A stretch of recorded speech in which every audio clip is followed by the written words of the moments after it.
नमस्कार। आज हम बात करेंगे मॉडर्न आर्ट के बारे में और एक ऐसे सवाल पर जो अक्सर कई लोगों के मन में आता है। तो चलिए इस सवाल की गहराई में उतरते हैं। जरा सोचिए, किसी आर्ट गैलरी में है और सामने एक कैनवास है जिस पर सिर्फ एक सीधी लकीर बनी है। मन में सवाल तो आएगा ही, भाई ये क्या है, ये आर्ट कैसे हुई, ये तो कोई भी बना सकता है। और अगर मन में ये ख्याल आता है तो यकीन मानिए ऐसा सोचने वाले सिर्फ आप नहीं हैं। ये बहुत ही आम बात है। और रुकिए, बात सिर्फ इतनी ही नहीं है। बार्नेट न्यूमन की बिल्कुल ऐसी ही एक पेंटिंग, नाम था ऑर्नामेंट 6, वो बिकी थी पूरे $43.8 मिलियन में। जी हाँ, सही सुना, लगभग $44 मिलियन। अब सवाल ये उठता है कि आखिर इस एक धारी में ऐसा क्या खास है कि इसकी कीमत करोड़ों में है। तो इसका जवाब छिपा है आर्ट को देखने और परखने के तरीके में आए एक बहुत बड़े बदलाव में।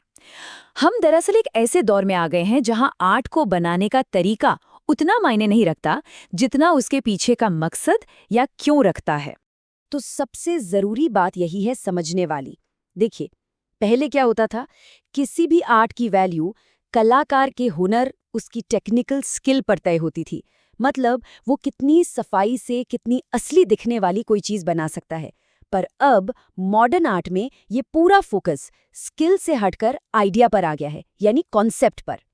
हाँ, और ये बदलाव कोई रातों रात नहीं हुआ। करीब करीब 150 साल पहले आर्टिस्ट ने ये सोचना शुरू किया कि क्या आर्ट का काम सिर्फ असल दुनिया की कॉपी करना ही है, और बस यहीं से आर्ट के एक नए दौर की शुरुआत हो गई। तो चलिए इन दोनों तरीकों को, यानी क्राफ्ट और कॉन्सेप्ट को, थोड़ा और करीब से समझते हैं। आखिर इनमें फर्क क्या है। ये एनालॉजी इस पूरे कॉन्सेप्ट को एकदम साफ कर देगी। सोचिए, कोई एक बहुत मजेदार चुटकुला सुनाता है, तो क्या हम इस बात पर ध्यान देते हैं कि उसकी हैंडराइटिंग कैसी है? नहीं ना। मजा तो उस चुटकुले के आइडिया में आता है, उसकी पंच लाइन में आता है। बस मॉडर्न आर्ट भी कुछ कुछ ऐसी ही है। यहाँ आइडिया ही सब कुछ है, और इसी को कहते हैं कॉन्सेप्चुअल आर्ट। मतलब यहाँ आर्टिस्ट का मकसद कोई खूबसूरत चीज बनाना नहीं, बल्कि एक आइडिया को, एक विचार को सामने रखना है। और वो जो पेंटिंग या मूर्ति हम देखते हैं ना, वो तो बस उस आइडिया को दिखाने का एक जरिया है, एक फिजिकल फॉर्म है। ये टेबल इस फर्क को और भी आसान बना देती है। देखिए, पारंपरिक आर्ट में आर्टिस्ट क्या है? एक स्किल क्राफ्ट पर्सन, एक कारीगर, और देखने वाले का काम है उसके हुनर की तारीफ करना। लेकिन मॉडर्न आर्ट में यहाँ आर्टिस्ट एक थिंकर है, एक विचारक, और देखने वाले का काम है उस आइडिया के साथ कनेक्ट करना, उसे महसूस करना। तो इसका मतलब ये हुआ कि अगली बार किसी मॉडर्न आर्ट म्यूजियम में जाने पर अपना नजरिया थोड़ा बदलना होगा। आर्ट को देखने के लिए कुछ नए तरह के सवाल पूछने होंगे। तो चलिए अब वापस उसी धारी वाली पेंटिंग पर आते हैं। उस आर्टिस्ट का मकसद सिर्फ एक लाइन खींचना नहीं था।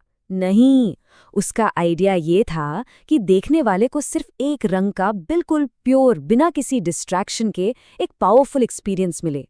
और वो जो धारी है ना, वो बस उस एक्सपीरियंस को जगाने का एक टूल है, एक जरिया। तो ये रही एक छोटी सी गाइड।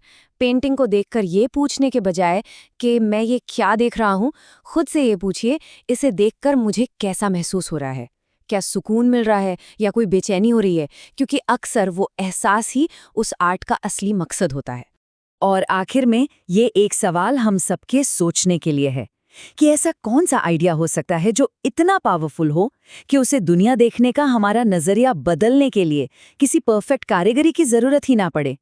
कभी-कभी एक बहुत ही सिंपल सा आइडिया भी बहुत गहरा हो सकता है, और शायद यही मॉडर्न आर्ट का असली सार है।